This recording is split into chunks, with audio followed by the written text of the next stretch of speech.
The last page has been turned on my most recent read, and I'm enjoying another cup of tea, though today, more than anything, I could really do with a massive cup of coffee. I am exhausted. Guess the smell of a caramel latte candle is going to have to suffice. As you know, I like to talk about different genres, but I do have my favourites, and this week I have selected one of them because not only is the book stunning, seriously, it is beautiful to look at.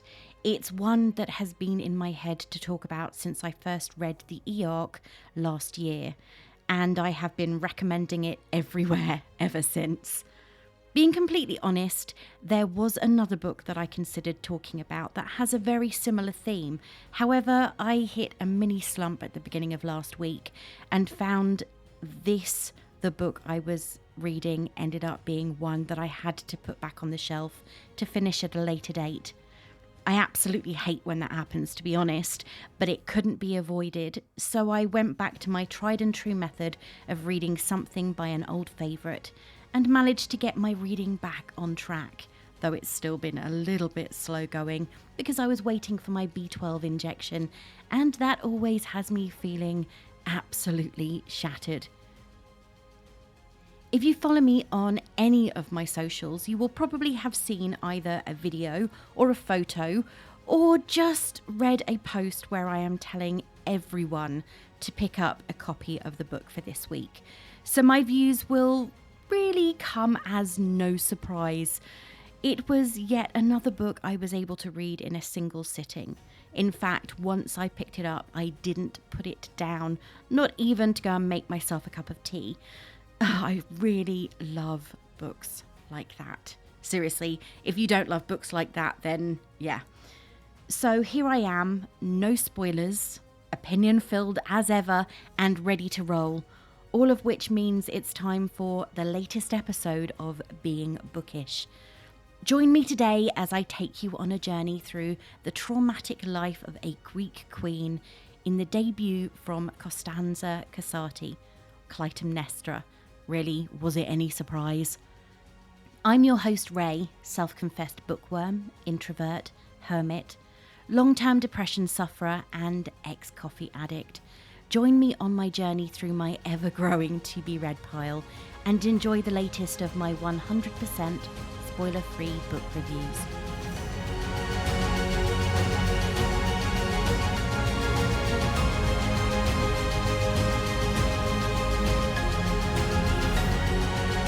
I will admit that this is another book on a theme, the feminist retelling of a Greek myth. And like Madeline Miller's Circe, it is a myth with many different paths. But it's all about the way you tell it, and Clytemnestra takes the one less travelled. So light a few candles or perhaps just switch on that reading lamp because a bit of atmosphere is always a wonderful accompaniment to a reading session. Personally, I am currently sitting here with a honey and a caramel latte candle lit, and not only is it smelling amazing, it also sounds beautiful because they've got wooden wicks, and I will post a link to the place I get them from below. Anyway, get yourself a fresh cup of something hot or a glass of something chilled, depending entirely on when you're listening and your preference, of course. And let's get started. Clytemnestra, the most notorious villainess of the ancient world, and the events that forged her into the legendary queen. As for queens, they are either hated or forgotten. She already knows which option suits her best. You are born to a king, but you marry a tyrant. You stand by helplessly as he sacrifices your child to placate the gods. You watch him wage war on a foreign shore, and you comfort yourself with violent thoughts of your own, because this was not the first offence against you. This was not the life you ever deserved, and this will not be your undoing. Slowly you plot. But when your husband returns in triumph, you become a woman with a choice. Acceptance or vengeance. Infamy follows both. So you bide your time and force the gods' hands in the name of retribution, for you understood something long ago that the others never did. If power isn't given to you, you have to take it for yourself. This is going to start by sounding like a cliche from a badly written romance novel. However, it's certainly not intended to be. Clytemnestra is not like other girls. She is a princess and her father is the powerful king Tyndareus of Sparta. Unlike her younger sister Helen, she trains with the warriors and dreams of being powerful like her father, a man she both fears and admires. As she grows, she continues to train, protecting her siblings from others in Sparta. She is not naive to the harshness and cruelty that awaits many who don't have the privilege she has grown into. As she reaches womanhood, her role within the household changes, though she has yet to realise it. She fights, she trains, she almost scoffs at the womanly pursuits her younger sister so wishes to follow, but she is ever aware that her life is not her own. When she meets the gentle and educated Tantalus of Maeonia, she persuades her father that they should marry, and for a time she is content, while her younger sister woos and marries the far more dangerous Menelaus, a king with no land, who arrives in Sparta with his brother Agamemnon. This is where the tides begin to turn, and Clytemnestra, safe and happy in the little bubble she has blown with Tantalus and their newborn son, discovers that her father will stop at nothing to build his empire and secure a strong heir to his throne. Up until this point, for me, Clytemnestra was just living, but knowing the woman she became, it was clear that something had to happen to change the direction she was walking. The events that take place next make me wish she had taken her sword and stabbed it through her father's heart, but I couldn't help feeling he wouldn't have one.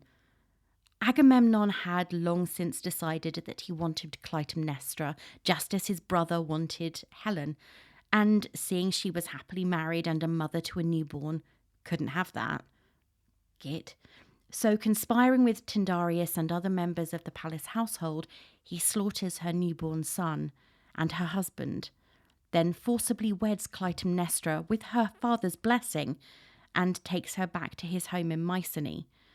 Devastated, heartbroken, and understandably furious, Clytemnestra is not given time to grieve. It is her duty to provide her rapist and the murderer of her family with heirs.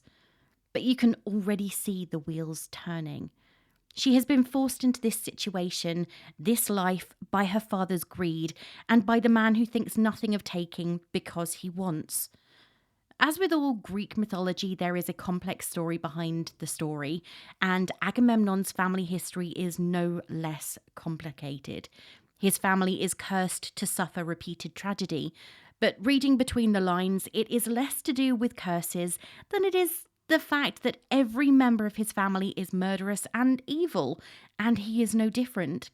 His father won the throne of Mycenae by killing his own brother and his brother's children, and before that, the throne was stolen through cannibalism and incest. Yeah, lovely. Overall, a pretty unpleasant bunch, and no doubt, had his younger brother Menelaus not been promised the throne of Sparta through his marriage to Helen, there would have been fratricide. Yes, Greek mythology is pretty bloodthirsty when you get to the core of it, but that entertainment sold, especially in theatres. Once in Mycenae, the unhappy queen makes the best out of a bad lot, putting up with her husband and spending as little time with him as she can get away with. It's very clear that, to Agamemnon at least, Clytemnestra is a thing to be possessed. A princess of Sparta, a warrior he defeated through crooked means, and as such she is used, abused, and ignored in turn. I guess the latter suits her best. In time, she gives him children, albeit not happily, but she adores them, especially her oldest daughter, Iphigenia. And then Sparta hosts a visiting prince. Helen runs away with him, and the two powerful states go to war with Troy. Feeling something resembling relief that her husband is away, Clytemnestra has no idea what is to come. And then the day arrives. It seems her husband has promised her beloved Iphigenia to the hero Achilles in an effort to persuade him to join the war and fight for Sparta, for the honour of their kidnapped queen. Reluctant at first, she prepares her oldest daughter, who is still really a child, for marriage, and they depart for the coast where ships await in readiness for their departure. Of course, everyone knows what happens next. for poor Iphigenia's sacrifice is just one of only a few mentions for Clytemnestra in the tale of Troy. She is not to be married to Achilles at all. She is to be an offering to the gods to secure safe passage to Troy. As Clytemnestra watches, screaming, her daughter's throat is slit like that of a goat, and her blood runs over the altar. A lump grew in my throat at this point. Clytemnestra's pain was so apparent. She has now seen 2 children of her womb slaughtered by a man who has no heart, no soul, no feelings. He is a product of his upbringing, to be sure, but he is almost fanatical in his behaviour. As battle rages in Troy, a battle rages in Clytemnestra's heart. She is furious, vengeful, but she is not without fault. Mourning her daughter and the brutal way in which she died, Clytemnestra abandons her other children, who were also grieving for their lost sister, though it's doubtful they understand exactly what happened. Electra especially feels the coldness of her mother's manner. It's as though she has closed herself off to prevent feeling anything should another of her children be called upon as a sacrifice to her husband's whims. However, the longer Agamemnon is away, the stronger and more powerful Clytemnestra's hold becomes on the palace and those within it. And when a stranger arrives claiming to be Agamemnon's cousin, a man who was served mercy when his father was murdered for the throne, she takes him in, and they become lovers. And thus begins the slow game. Vengeance is, after all, a dish best served cold, or, to borrow a quote from William Congreve, heaven has no rage like love to hatred turned, nor hell a fury like a woman scorned.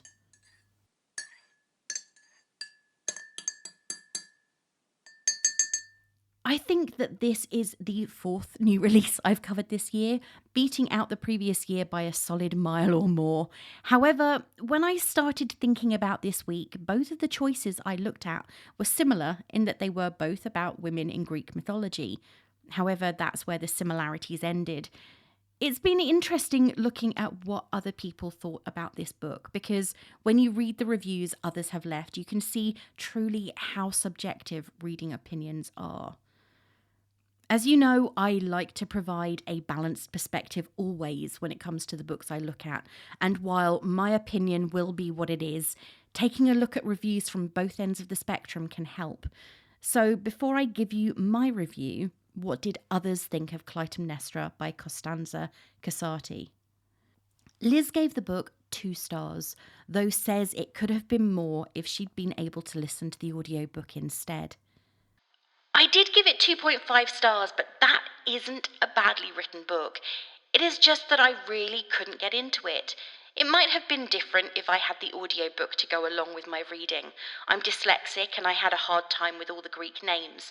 That isn't on the author, but the ancient Greeks. But like I said, if I had the audiobook, then I think that would have helped 100%. I also really should have brushed up on my Greek mythology.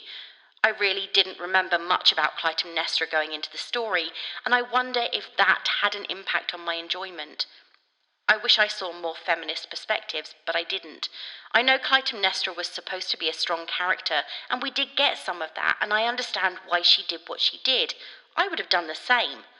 I will probably pick up more books by Costanza Casati, and this book again once I get the audiobook. Then hopefully my rating will change. This book only came out on the 2nd of March, and if you're listening when I release this episode, it is currently only the 7th. And I pre-ordered my special edition a couple of months ago as soon as I saw what the sprayed edges and the end pages looked like. Sue me, I'm shallow. I'm a sucker for a beautiful book. It was meant to be my first book of March, but arrived early, and I have spent the few days since just admiring it on my bookcase. Seriously, it's been on my bookcase next to my copy of Wayward, and I've just been sitting there occasionally going, aren't they pretty?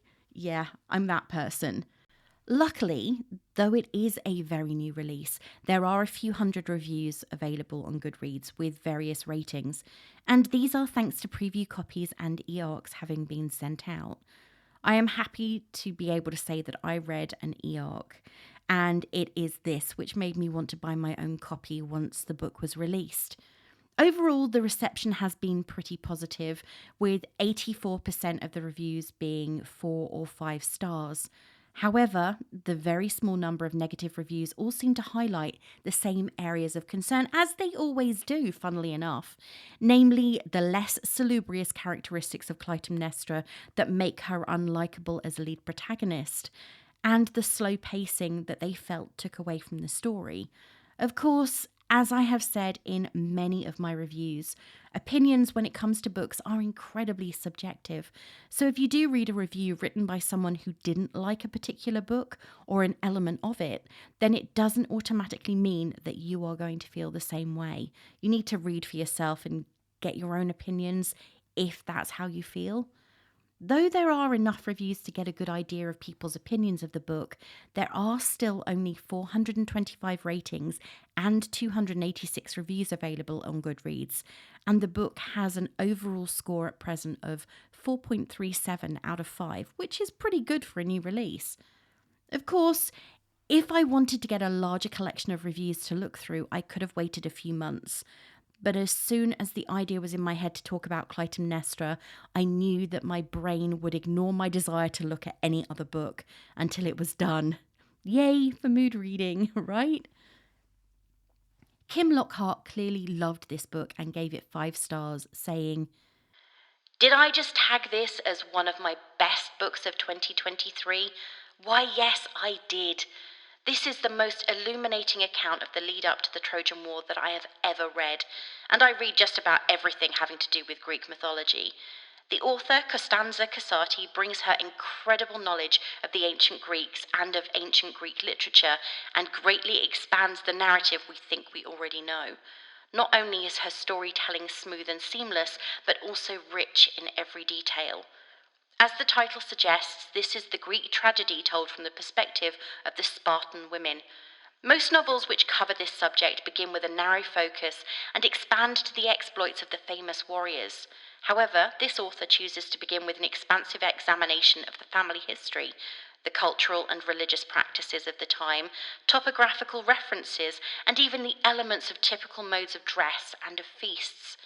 The depth of the relationships and the flaws of each character further contribute to the rich tapestry, which eventually flows to a tension point of final confrontation and retribution. It is a unique approach and an effective framework for tension building, even when we know how it ends.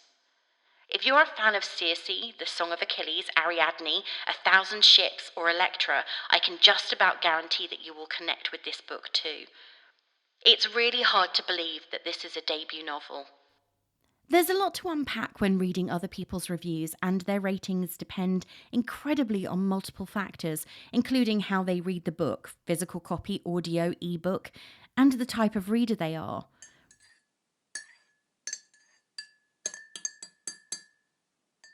This isn't a book that I picked up on a whim, though I have to admit that having been less than impressed by many recent retellings of Greek myths in recent years, none have lived up to the wonder that is Circe or the Song of Achilles, I was a bit dubious. The feminist retelling is not a bad thing, especially given in Greek mythology, women are treated as not even secondary characters for the most part. But I really just wanted something to dig into the myth and look at it from multiple perspectives. The minute I got into the story, I truly forgot about everything. I was absorbed in the rich tapestry of Greek life, of Clytemnestra's story. I just wanted to read until I finished, and I stayed up really late to do so. I cried, I laughed, and I felt incredible anger and pain. Anyway, let's get down to it. Here are my thoughts on Clytemnestra by Costanza Casati, completely spoiler-free and 100% honest. Did I like the book? I don't think that I could say at this point that I didn't like it. It was one of only 7 5-star books for me in 2022, and I know that if I read it again now, my opinion would be the same, maybe slightly different, maybe improved as I read further and more in depth. This book is quite simply a beautiful read. Is it full of trauma, violence, and anger? Absolutely. But then that's what a lot of the Greek myths are full of, because without those, who would the vicious gods cast down punishment upon?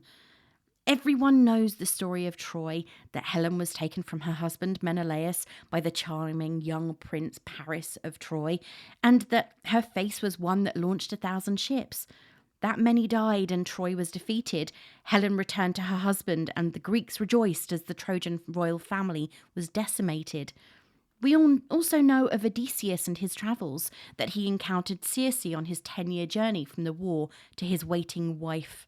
I have Ithaca by Claire North on my TBR, so I will probably talk about that at some point.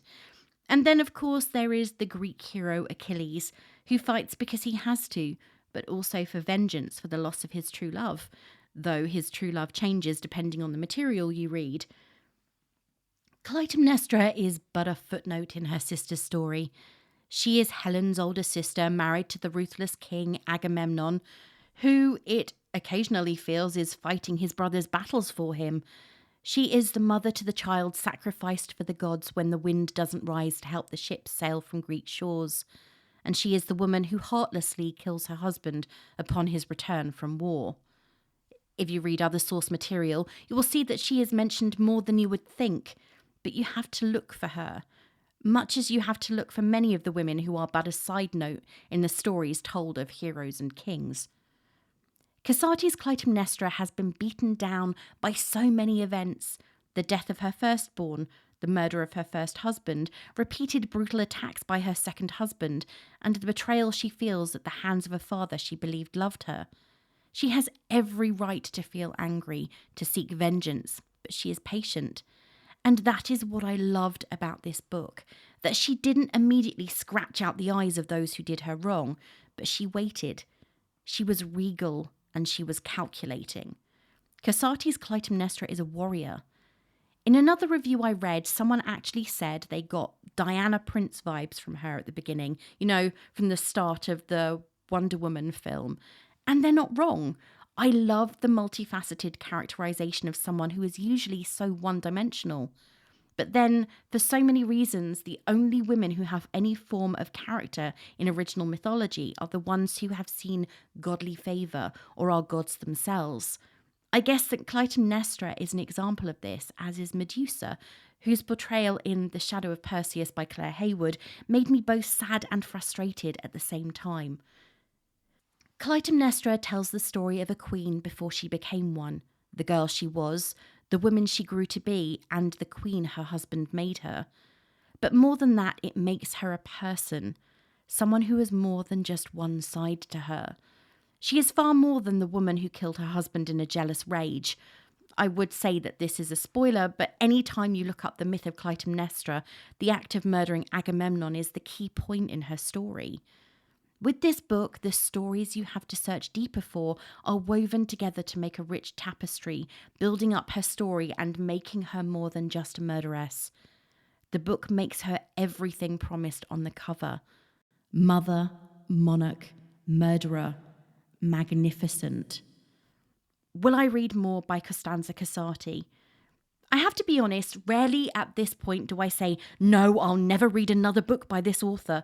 There are a few that I have thought that about, but they aren't often the authors and books I will talk about on Being Bookish. If I truly don't like a book, then I do my best to be tactful about it, though honest. Was there a book at the beginning of last year that earned 1 star and I still reviewed it on here?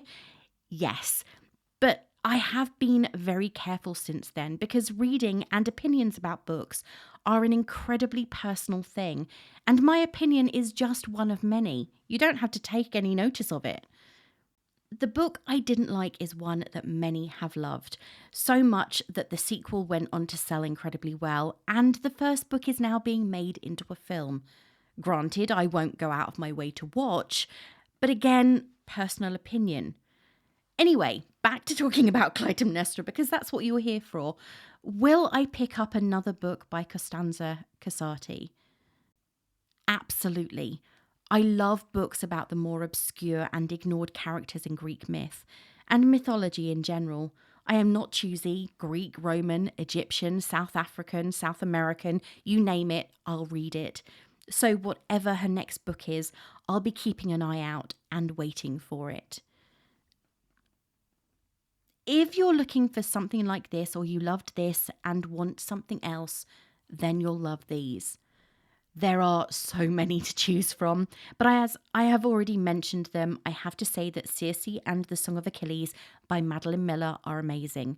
I would say that both of these have a similar quality to Clytemnestra and focus on the same myth from different angles.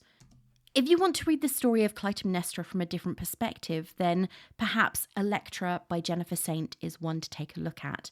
The story of Electra is obviously told by Clytemnestra's youngest daughter, who is favoured by her father and bitter at the way her mother treats him.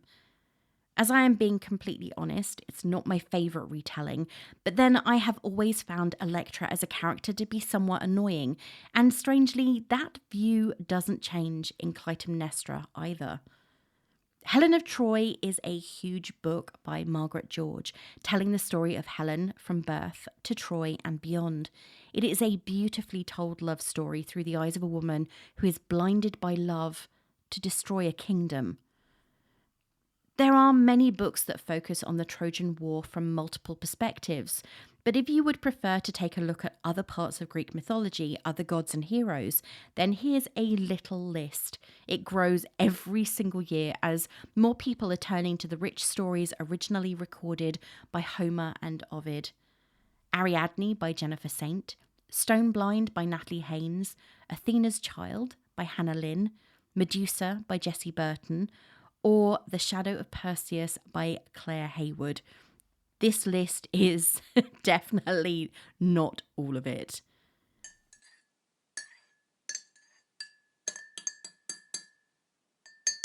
This week has been a little quiet when it comes to reading, though I have certainly not halted when it comes to my book buying. Payday on Tuesday heralded the start of a new month, and with that came 10 new books. It all started with The Promise of Ithaca by Claire North, which I discovered I had missed on a recent trip to the bookshop, and ended with the arrival of Cat Lady by Dawn O'Porter. In between, there have obviously been more, 8 more to be precise, but I will get to those at some point later on. I am fully aware that book buying and book reading are two very separate hobbies, apparently, but for me, they remain interlinked, though I admit I will buy a book that I have already read in a different format, normally ebook. I buy it so I can read it again. Sometimes I just want to hold a book while I read it. In the case of a few books more recently, I have purchased them because I think they're beautiful, but that doesn't stop me from cracking them open and reading the words on the pages. So while I can appreciate that buying and reading are two very separate things, I do one so I can do the other. Sure, there are some books on my shelves that I have yet to read. That happens when you buy quicker than you can read. However, I will get around to them at some point, even if it's in a few months, or in some cases, a few years down the line. The funny thing with buying a physical book is that usually I will read it a lot sooner than a book on my Kindle, which proves much easier to forget about for some reason I've never been able to understand. There are some books on my Kindle Fire that have been there for over 10 years, and I still haven't done more than go, oh, I've got that book.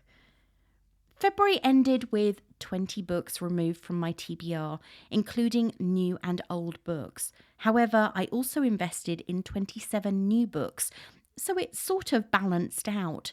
I started 2 books that I ended up reshelving as I struggled, A Court of Mist and Fury, which I am halfway through, and The Heroines, which I admitted defeat on at page 206.